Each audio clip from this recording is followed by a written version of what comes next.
জিন সম্প্রদায়ের অনেকে শক্তির ভয়ে হজরত সুলাইমান আলাইহিস সালামের বশত স্বীকার করে তার তাবেদারের অন্তর্ভুক্ত হয়েছিল।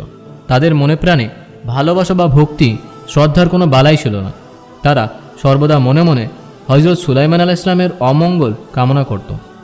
শকরা নামক এক ধরনের এক বিদ্রোহী জিন জাদুবিদ্যায় পারদর্শী ছিল। সে যখন দেখল হজরত সুলাইমান আলাইহিস সালামের মূল্যবান আংটি বাদীর নিকট রেখে সে হাম্মামখানায় গিয়েছে, তখন আংটিটি হস্তগত করার ফন্দি তার মাথায় এলো। তখন সে জাদুর বদৌলতে দ্রুত নিজ রূপ পরিবর্তন করে হজরত সুলাইমান আলাইহিস সালামের রূপ গ্রহণ করে বাদীর নিকট গিয়ে আংটি চাইল। বাদী তার দিকে দৃষ্টি করে দেখল সুলাইমান আলাইহিস সালাম নিজেই আংটি ফেরত চাচ্ছেন।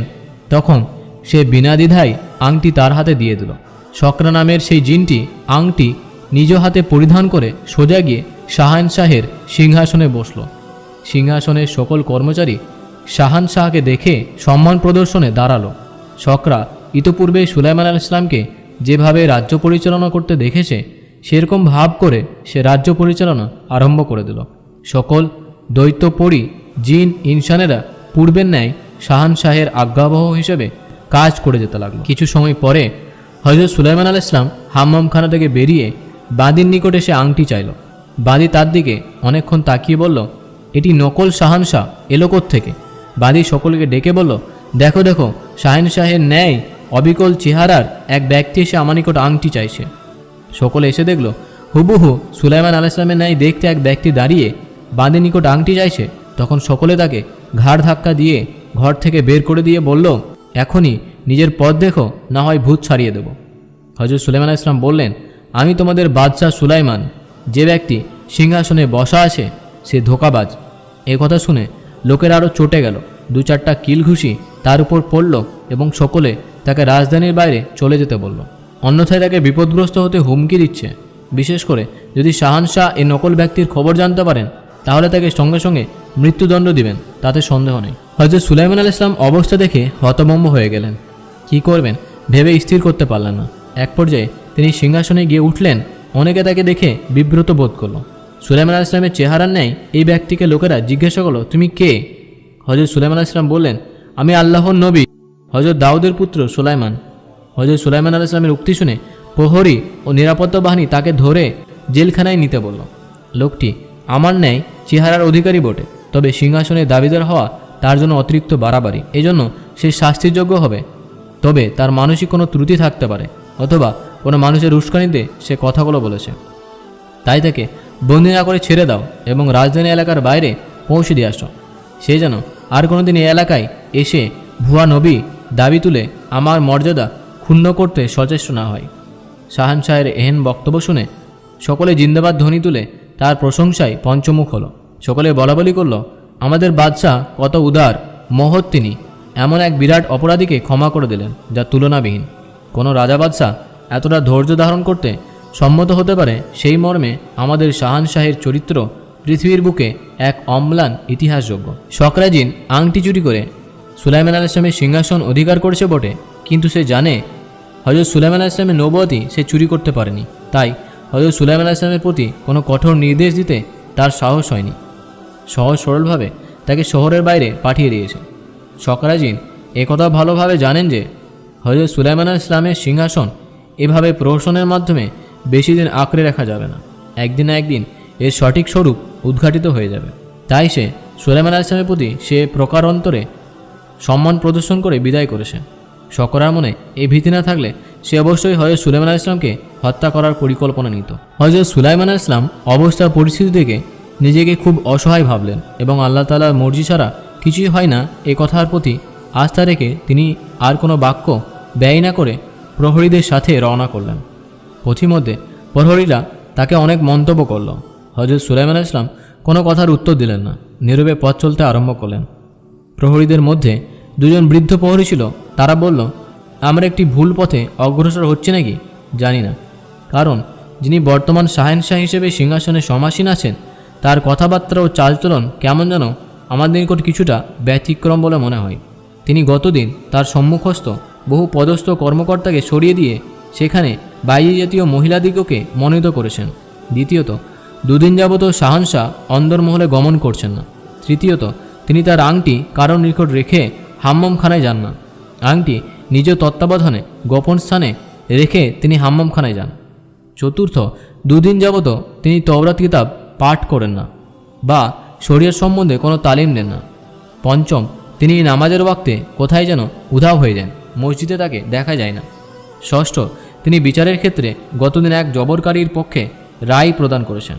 সপ্তম, শাহানশাহ পূর্বে সকল কাজ আরম্ভ করার পূর্বে পরিষদের নিকট পরামর্শ তলব করতেন, কিন্তু গতদিন থেকে তিনি কোনো পরামর্শ ব্যতি রেখে ডিটেক্টরের ন্যায় নির্দেশ দিয়ে যাচ্ছেন। নবম, যে সমস্ত বেআমল জিনেরা কোনোদিন সিংহাসনের কাছে আসতে সাহস পায়নি তারা এখন বাদশার চারপাশে বেষ্টন করে আসে। দশম, শাহানশাহ কোনোদিন সিংহাসনে বসে হাসেননি, কিন্তু কাল থেকে তিনি সিংহাসনের বসে অট্টহাসি দিতে ইতস্তত করছেন না।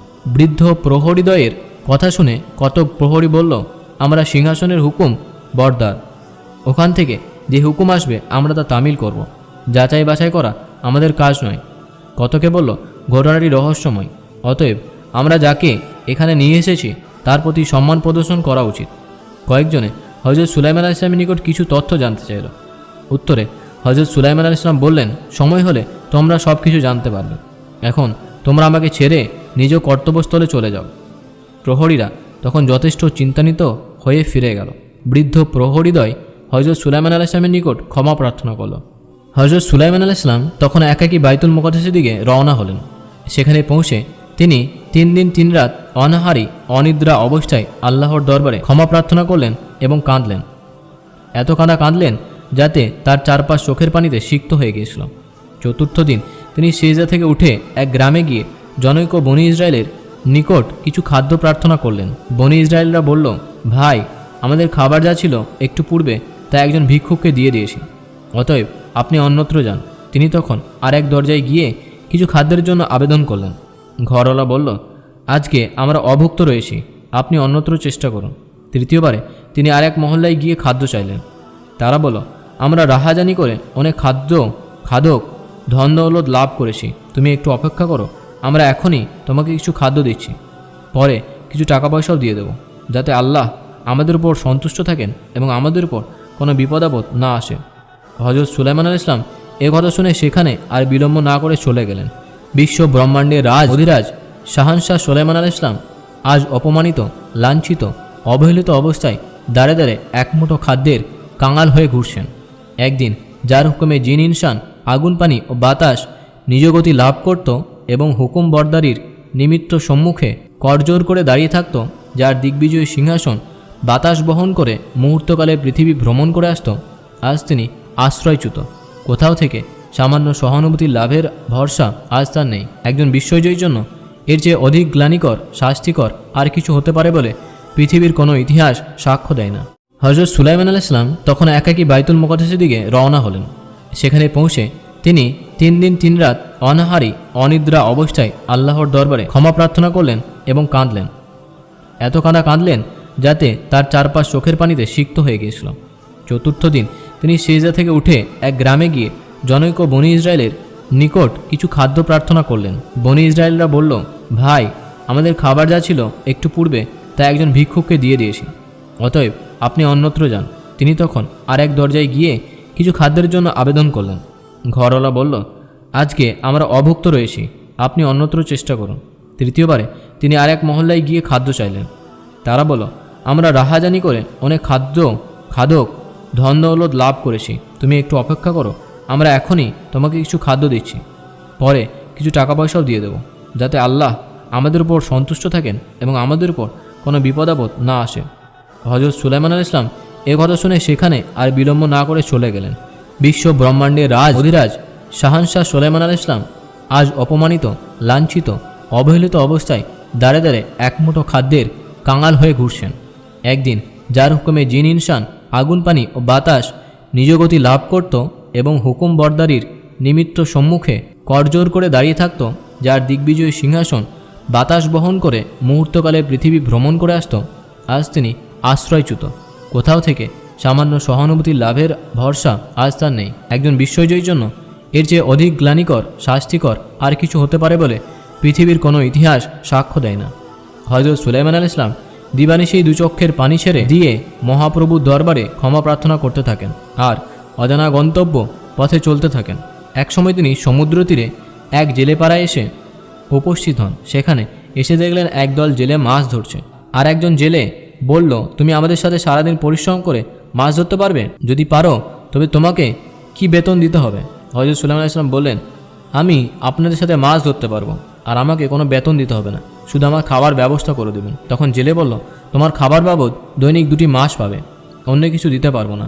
হযরত সুলাইমান আলাইহিস সালাম চাকরির শর্ত মেনে মাছ ধরার কাজ আরম্ভ করে দিলেন। সন্ধ্যাবেলা জেলেরা তাকে 2টো মাছ দিয়ে দিল। হযরত সুলাইমান আলাইহিস সালাম মাছ দুটো নিয়ে নিকটস্থ এক বাজারে গিয়ে একটি মাছ বিক্রয় করে আটা কিনলেন। অন্য মাছটি এক বাড়িতে নিয়ে গিয়ে তা রান্না করে আনলেন। অতঃপর গাছতলায় বসে খেয়ে নামাজে দাঁড়িয়ে গেলেন। সারা রাত সেজদায় পড়ে কাঁদাকাটি করলেন। মাত্র আধ ঘন্টা বিশ্রাম নিয়ে পুনরায় ইবাদত বন্দেগীতে মনোনিবেশ করেন।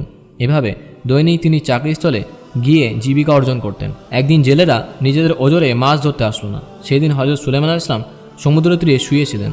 তখন সমুদ্র থেকে বিশাল এক সাপ উঠে ফনা ধরে হযরত সুলাইমান আলাইহিস সালামকে সূর্য তাপ থেকে ছায়া দান করছিল এবং মুখ দিয়ে বাতাস ছেড়ে শরীর ঠান্ডা রাখছিল। এক জেলে মহিলা এই দৃশ্য দেখে বাড়িতে গিয়ে সকলের নিকট ঘটনা বলল। তখন জেলেদের স্ত্রীকন্যা পুত্র সকলে এই দৃশ্য দেখার জন্য সমুদ্র তীরে জমায়েত হলো। তারা দূরে বসে অনেকক্ষণ এই অবস্থা দেখে আস্তে আস্তে নবীর কাছে গেল। সাপটি ধীরে ধীরে সমুদ্রে নেমে গেল। উপস্থিত সকলে তখন ভাবল এই লোকটি সাধারণ লোক নয়। জেলেদের এক কন্যা তার পিতার নিকট এই ঘটনা বলে লোকটির সাথে বিবাহ বসার আবেদন জানালো। পিতা বলল, সে আমাদের চাকর, তার কোনো বাড়িঘর নেই, কোথার লোক আমরা কিছুই জানি না। এমত অবস্থায় তার নিকট তোমাকে বিবাহ দিয়ে তোমাকে সমুদ্রে ভাসিয়ে দেব, এটা পিতামাতার পক্ষে নিজের সন্তানের ক্ষেত্রে সম্ভবপর কাজ নয়। মেয়ে পিতার কথার প্রতিবাদ করে বলল, লোকটি তোমাদের চাকরি করে বটে, কিন্তু সে সাধারণ লোক নয়, নিশ্চয় সে একজন মহামানব। আমি তাকে সঠিকভাবে চিনতে পেরেছি। অতএব তুমি আমার আবদার পূরণ করো, না হয় আমি আত্মহত্যা করব। মেয়ের কঠিন আবদারের সম্মুখে পিতা বাধ্য হয়ে তার প্রস্তাবে রাজি হলো। অতঃপর জেলে হযরত সুলাইমান আলাইহিস সালামের নিকট গমন করে বলল, আমরা তোমার পরিচয় জানি না, তবে আমার মেয়ে তোমার সাথে বিবাহ বসার জন্য জোর আগ্রহ প্রকাশ করেছে। এমত অবস্থায় আমি কি করতে পারি? হযরত সুলাইমান আলাইহিস সালাম বলেন, আজকে আমার কোনো ঠিকানা নেই, বাড়িঘর, আত্মীয়স্বজন কেউ নেই। আমি ভবঘুরে এক অসহায় ব্যক্তি। আপনার কন্যাকে বিবাহ করে আমি কোথায় রাখব? আমি দৈনিক কি রুজি করি তা ভালোভাবে অবগত আছেন। অতএব আমি কিভাবে তার ভরণ পোষণ করব, এটা আমার পক্ষে আদৌ সম্ভব নয়। জেলে বলল, বাবা, তোমার সব কিছু দেখে শুনেই তোমার সাথে সম্বন্ধ করতে রাজি হয়েছি। অতএব তোমার দুশ্চিন্তার কোনো কারণ নেই। মেয়ের বিবাহে তোমার নিকট কোনো মহারণা দাবি করব না। তাছাড়া তুমি আমার কন্যাকে বিবাহ করলে তুমি হবে আমাদের পুত্র সমান সমতুল্য। অতএব তোমার ও মেয়ের থাকা খাওয়ার ব্যবস্থা আমাদের জিম্মায় থাকবে, ওটা নিয়ে তোমাকে আদৌ ভাবতে হবে না। হযরত সুলাইমান আলাইহিস সালাম সমস্ত কথা শুনে আর বাধা দিতে পারলেন না। তখন তিনি বিবাহে সম্মত হলেন। শুধুমাত্র একটি শর্ত আরোপ করলেন, তা হলো মেয়েকে ইসলাম কবুল করতে হবে।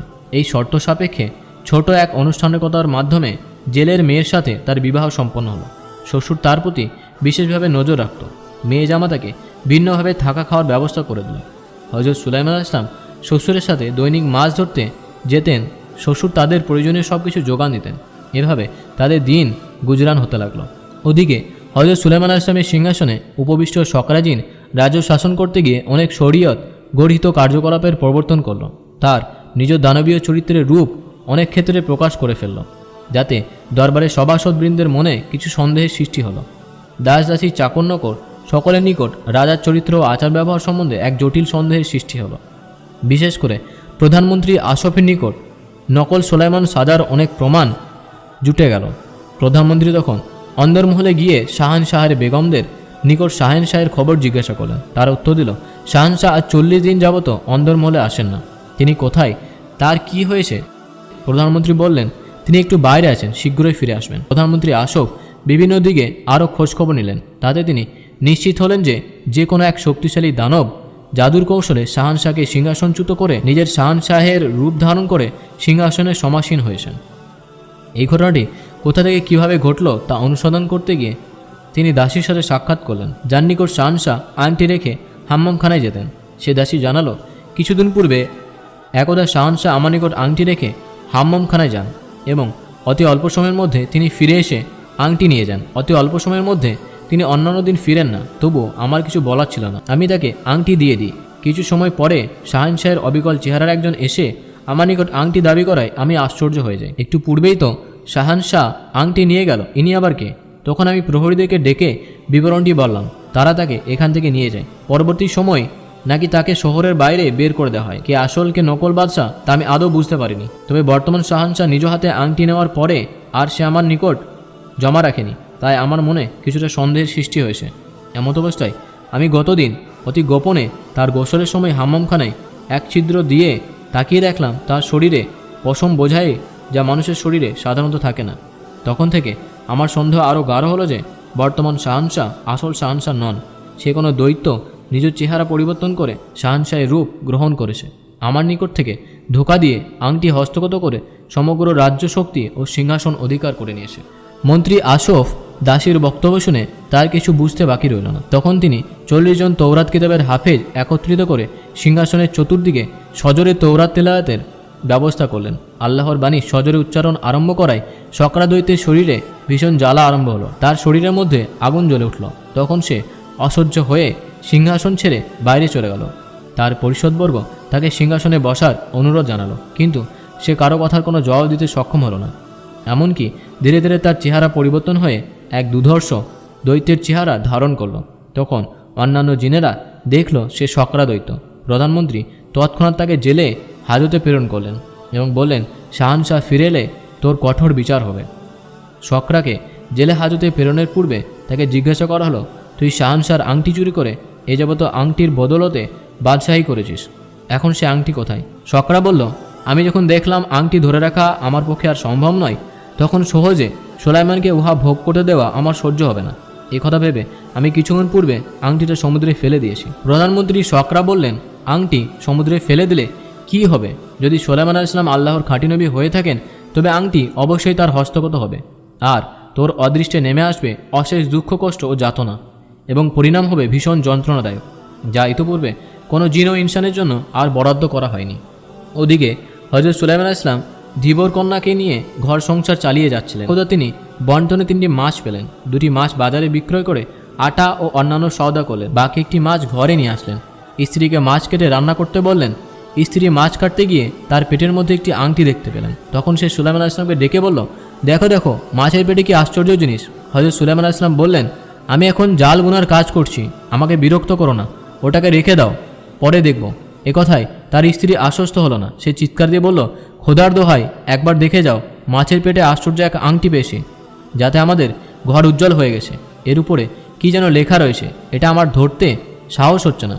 তখন সুলাইমান আলাইহিস সালাম বিরক্ত হয়ে মাছের কাছে এসে দেখলেন এটা তার সেই স্বর্গীয় আংটিটি। তখন তিনি স্ত্রীকে বললেন, একটু অপেক্ষা করো। তিনি তড়িৎ গতিতে অজু করে 2 রাকাত নামাজ আদায় করে এসে আংটি তুলে হাতে পড়লেন। হযরত সুলাইমান আলাইহিস সালাম হাতে আংটি পরার সাথে সাথে চতুর্দিক থেকে জিন পরি দৈত্য দানবেরা এসে তাকে অভিবাদন জানালো। পশুপক্ষী এসে আনুগত্যতা প্রকাশ করলো। বাতাস তার সিংহাসন বহন করে জেলেপাড়ায় নিয়ে আসলো। দেখতে দেখতে হাজার হাজার জনতার ভিড় জমে গেল। এলাকাটি এটি শহরে পরিণত হলো। সিংহাসনের উজ্জ্বলতায় সারা এলাকা পরিষ্কার হয়ে গেল। মুহূর্তের মধ্যে এত সমস্ত ঘটনা ঘটে গেল, যার মধ্যে ধীবরকন্যা মাছটি কেটে ধুয়ে আনতে পারল না। অবস্থা ও পরিস্থিতি দেখে সমস্ত জেলেপাড়ার মানুষ হতবাক হয়ে গেল। ভেবেচিন্তে কেউ কিছু স্থির করতে পারল না। হযরত সুলাইমান আলাইহিস সালাম তার শ্বশুরের দিকের সমস্ত আত্মীয়স্বজন ও পাড়াপড়শিকে সিংহাসনে এনে বসালেন এবং শাহীখানা দিয়ে আপ্যায়ন করলেন। এতে তারা আরও অধিক আশ্চর্যান্বিত হলেন। তাদের বিবেক বুদ্ধি অসার হয়ে গেল। যা তারা দেখছে তা কি সত্যি না স্বপ্ন, তা কল্পনা করতে পারলেন না। দেখতে দেখতে নিকটস্থ বাজার শহরের মানুষ এসে ভিড় জমালো। হযরত সুলাইমান আলাইহিস সালাম সকল মানুষকে ভুরি ভোজ দিয়ে আপ্যায়ন করল। কিছু লোক এসে হযরত সুলাইমান আলাইহিস সালামের নিকট তার দিনহীন অবস্থার অত্র এলাকায় আগমনের কারণ জিজ্ঞাসা করল এবং পরিচয় জানতে চাইল। তখন তার সিংহাসনের পরিষদবর্গের একজন হযরত সুলাইমান আলাইহিস সালামের সমুদয় বৃত্তান্ত তাদের নিকট খুলে বলল। লোকজন হযরত সুলাইমান আলাইহিস সালামের নাম শুনেছে, কিন্তু তাকে কোনোদিন দেখেনি। এবার আকস্মিকভাবে তার দর্শন লাভ করে আনন্দে আত্মহারা হয়ে গেল এবং তার নিকট দোয়া গ্রহণ ও সকল মুশকিল আসানের পরামর্শ গ্রহণ করতে আরম্ভ করল। হযরত সুলাইমান আলাইহিস সালাম এই জেলেপাড়াকে তার দ্বিতীয় রাজধানী বলে ঘোষণা দিলেন এবং অনতিবিলম্বে এখানে একটি শহর গড়ে তোলার নির্দেশ দিয়ে কতিপয় জিন কর্মকর্তাকে সেখানে মোতায়েন করে নিজের রাজধানীতে ফিরে যাওয়ার অনুমতি দিলেন। তিনি ধীবর কন্যাকে বললেন, তুমি একজন অদ্বিতীয় হিতাকাঙ্ক্ষী এবং অন্যতম সহধর্মিনী। তুমি আমার সিংহাসনে আমার পাশে এসে বসো। তোমার যারা আত্মীয় স্বজন আসে সকলকে আমার সিংহাসনে এসে আসন গ্রহণ করতে বলো। সকলকে নিয়ে আমার রাজধানীতে চলে যাব। শাহেনশাহের আদেশ অনুসারে জেলেপাড়া মানুষদেরকে সিংহাসনে নিয়ে আসা হলো। অতঃপর শাহানশাহ বাতাসকে হুকুম দিলেন, সিংহাসন নিয়ে রাজধানীতে চলো। বাতাস সিংহাসন নিয়ে শূন্যে উঠে গেল এবং ধীরে ধীরে পথ অতিক্রম করতে আরম্ভ করলো। কিছু সময়ের মধ্যে হযরত সুলাইমান আলাইহিস সালাম সিংহাসন নিয়ে রাজধানীতে ফিরে এলেন। রাজধানীর সমস্ত মানব, দানব, দৈত্য ও পশুপক্ষী শাহানশাহকে অবনত মস্তিষ্কে সালাম জানালো। দীর্ঘদিন তার অনুপস্থিতির বিষাদে অনেকে কেঁদে হয়রান হলেন।